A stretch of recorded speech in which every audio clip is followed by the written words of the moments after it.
push me, and then just hurt me, till I can get my satisfaction. Greetings to all my subscribers and viewers. This is DEATHRAT69, aka George C, and this is the new concept Lander 4. My previous landing system was not functional, didn't work too well, and here's a fresh redesign. The bottom line is I'm playing Kerbal Space Program 1.04.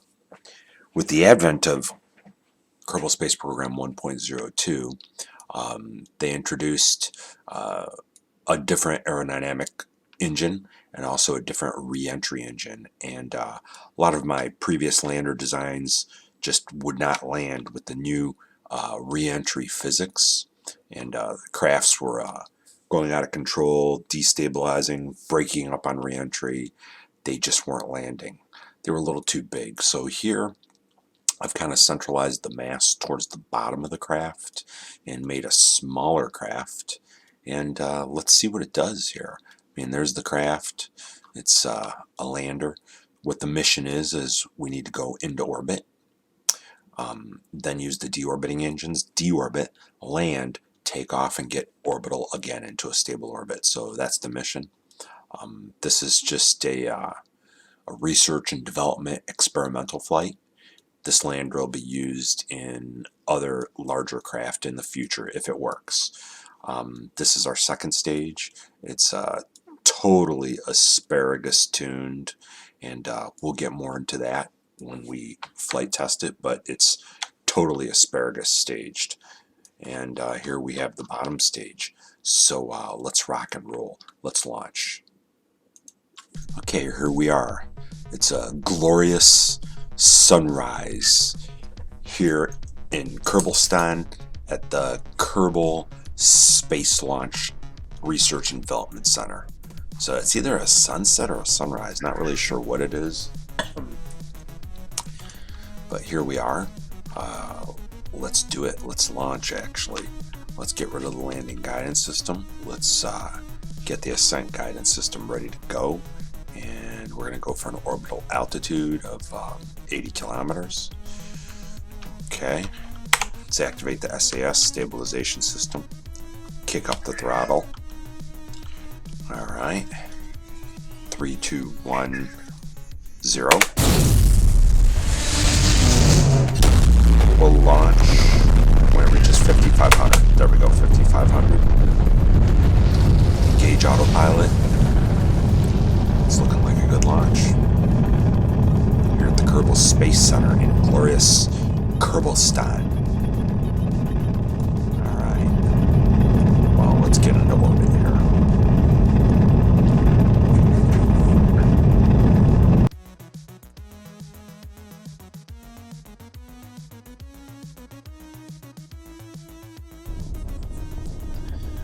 Okay, we're pretty much just coasting right now. We're at about 900 meters a second. The first stage tanks are nearly dry, and this is good that we're powered down a little. It gives the heat time to dissipate, slow down a little, and get up higher in the atmosphere. We'll have a first stage ejection shortly. Then we'll go over the asparagus staging. Okay, shutdown, ejection.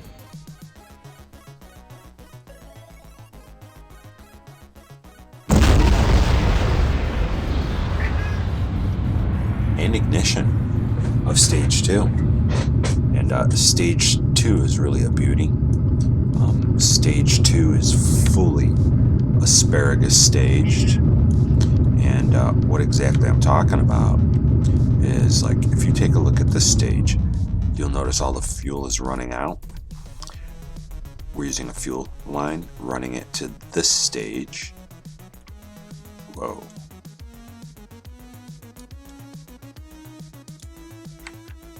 Hold on here, what are we doing? We're coasting to the edge of the atmosphere. We're at 39 kilometers. We've reached our apoapsis of 80K. Okay, good. But let's get back to asparagus staging. So this fuel tank is flowing in. Now, take in mind, they all run at the same time. They're all running.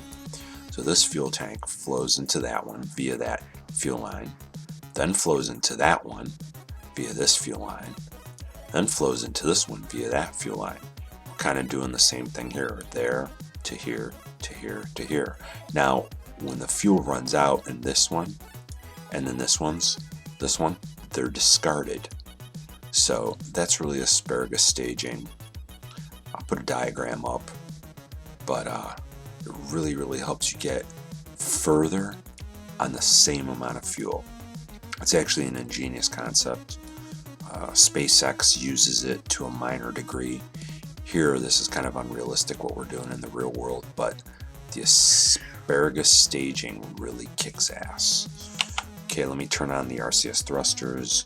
We're coasting to the edge of the atmosphere. We're at an altitude of 68 kilometers, and we're about to do our circularization burn. We need 1,582 delta V burn to achieve full circularization at 80K.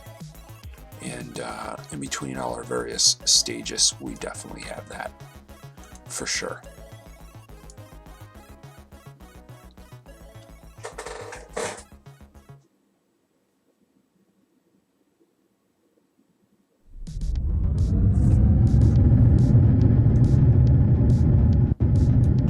Okay, we've got full power ignition. Turn off the RCS thrusters. We're still working on the MechJeb ascent guidance system. We'll turn on the landing lights.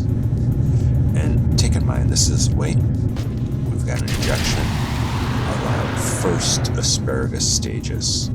There we go. So instead of 6 engines, now we have 5. It's a good looking craft. And right now, this engine and this engine are depleting all their fuel to feed, depleting all their fuel to feed all the other engines. So, about to have another ejection here shortly. There we go, this is a good angle. This should be good.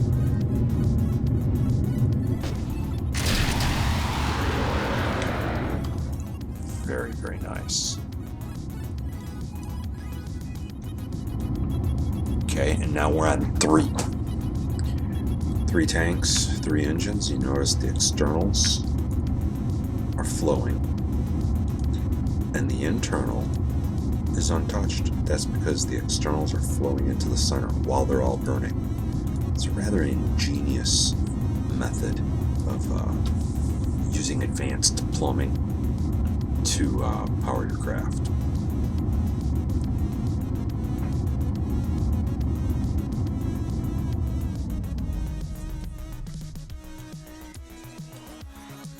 Okay, it's looking good. We're orbital. Looking good. Okay, all we need to do now is really circularize our orbit, and we'll be solid. So let's take a look here. Where are we? The periapsis is 74K. Wait, we're actually right there. We're heading towards the periapsis, which is at 74K. That's at 85K altitude. So we'll have to aim prograde and do a small burn. So that's what we'll do. We'll aim prograde.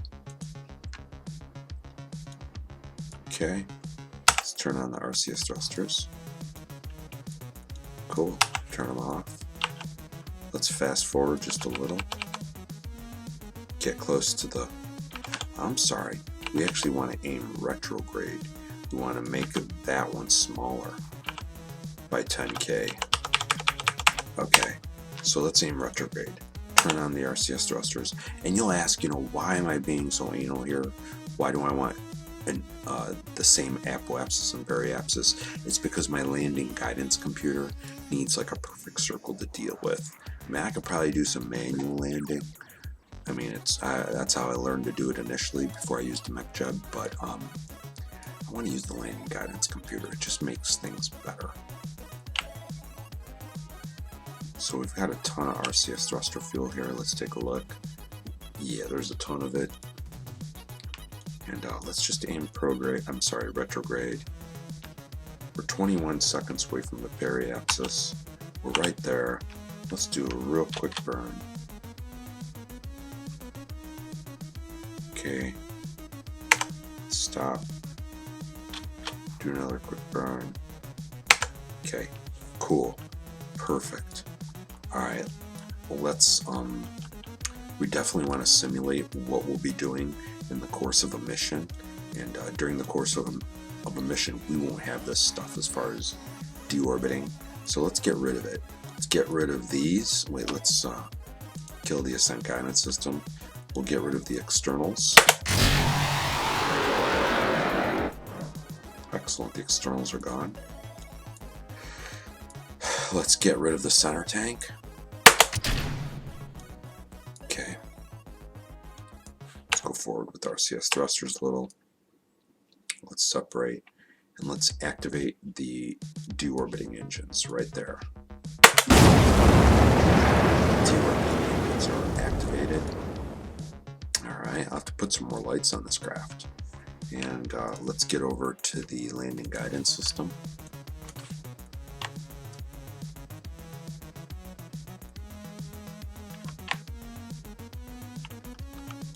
Okay, and as far as the landing guidance system, we're going to go show landing predictions, and let's actually land at, let's pick a target. We'll pick a target on the map. We're here right now. Let's land here. And that's kind of like a big crater. You can see it was a big impact, kind of like an extinction level event. We're going to land there. Let's land a target right there. We'll pass that crater.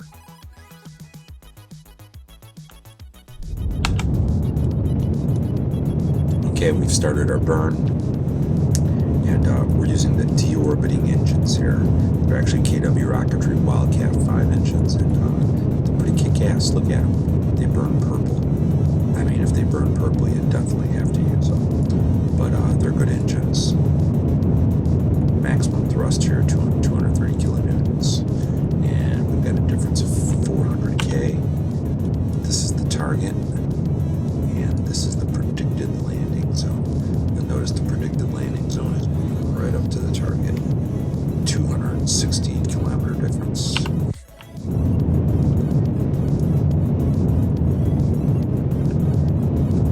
It's not a very large lander,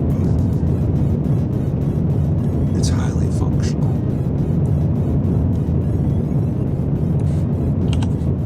And stable too.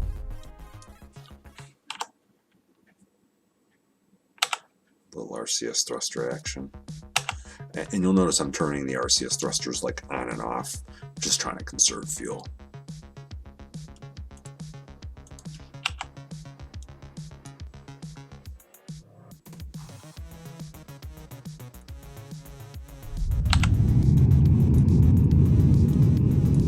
Okay, we're in about a 30-kilometer landing ellipse. I mean, we're not quite on target, but we're getting there.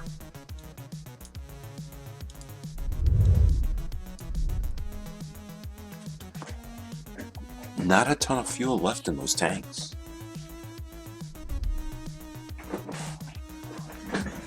Not much. Not much at all, but you know what? I think we're good. I think we're in the general area. Let's abort the auto land. Leave the landing guidance system on. We'll aim retrograde.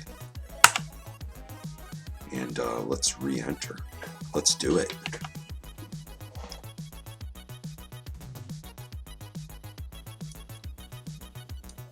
Yeah, there's that crater. It's pretty darn big. It's huge. And apparently, we're going to fly over this mountain range. And we're going to land in a flat plain-like area. And we're starting to come in. We're coming in hot. We're at 2.2 kilometers a second. The air is thin up here, so we're not that hot, but we're going to get pretty hot. We're going to get very hot. Matter of fact, I've never done this before, but let me actually activate the thermometer. Let's see if it tells us how hot we're getting. 288 degrees. Wow. 288 Celsius or Kerbalus, or I don't know what they would call it. Doesn't seem like the temperature is increasing. 288.65. That's weird. We'll have to look at that temperature later, but we're at 2.2 kilometers. I'm sorry, at 35 kilometers in altitude, and we're traveling at 2,089 meters a second. So basically at about 2.1 kilometers a second we're traveling. Coming in hot. Wow, there's that crater. There it is from another view. Pretty cool looking. But let's take a look at the craft from the side here. Man, we're really coming in. We're going to turn off that thermometer. That thing doesn't work so well. And we're coming in. We're coming in hot. Very hot. Hopefully the craft stays stable. Got my finger on the RCS thrusters. There we go. RCS thrusters activated. Kind of hold that in place. I really don't like what it's doing. I mean, my radar dish is kind of getting hit by some reentry forces.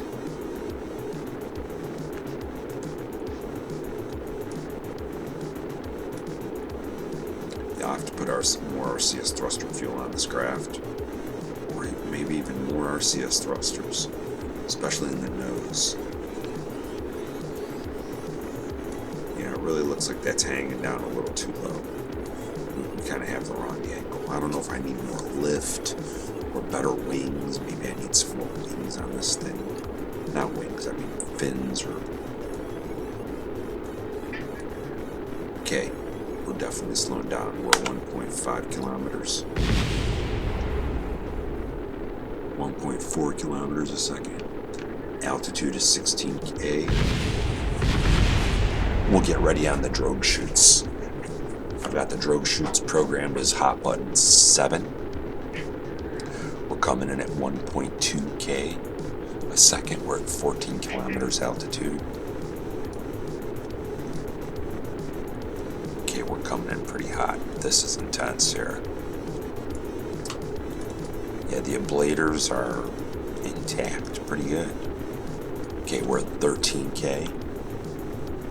I have to say it's stable so far. I hope I didn't jinx myself, but it's pretty darn stable.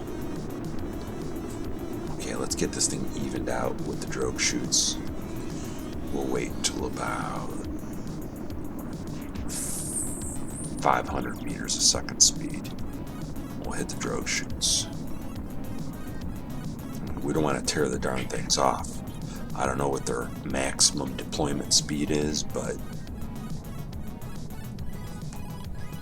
Okay. Drogue chutes. Okay, drogue chutes are activated. Excellent. Now let's eject our heat shields. We'll wait just another second before we eject the heat shields.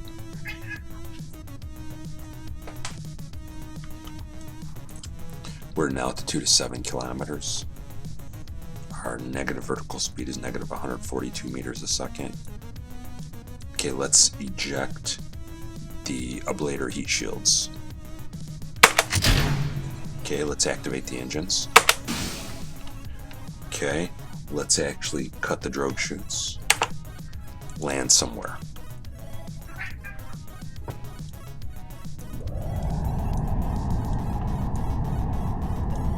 Wow. Coming in hot.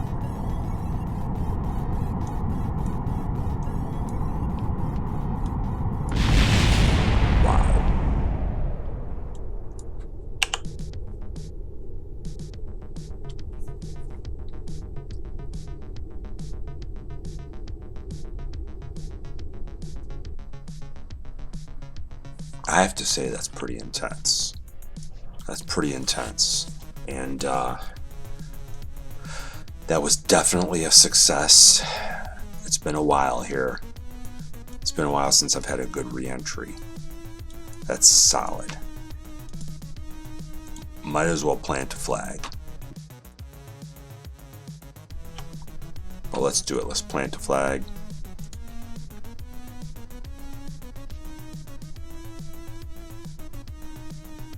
Alright. DEATHRAT69.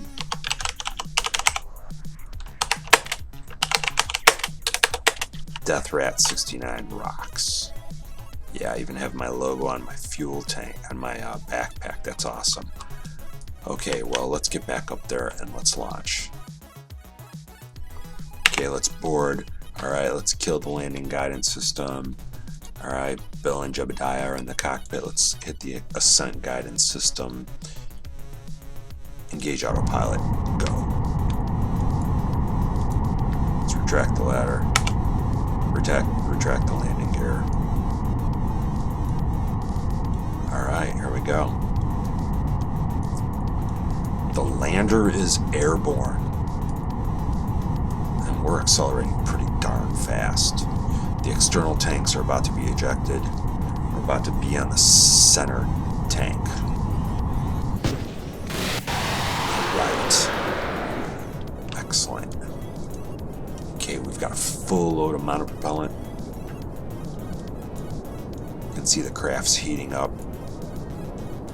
This thing's probably gonna really heat up. It's probably gonna be white hot. I think it'll make it though. Cool, you can see some of the innards. There's one of our RTGs, our radioisotopic generators, creating electricity. These are batteries. Wow, got an apoapsis of 80 kilometers. Let's turn on the RCS thrusters. And we're coasting to the edge of the atmosphere, and we're going to do a circularization burn. Let's hit the delta V stats. Okay, we've got 2,610 delta V. So it'll tell us shortly what kind of delta V we're going to need for circularization. But I'm sure we've got it. I'm sure we're going to be able to circularize, no problem. Yeah, we need 1,460 delta V to circularize. We have a total capacity right now that we can generate 2,609 delta V. So this lander is pretty strong. It survived reentry. Nothing was destroyed on the lander. Even the lander legs are fine. It's able to get out, plant a flag, and pretty solid, man. Really solid. I mean, right now we're about to go orbital for the second time in one video. There's our apoapsis 79K. Our periapsis is negative, but it's getting positive pretty darn quickly. Yeah, I mean, we're orbital here. Yeah, we're solid. We're orbital.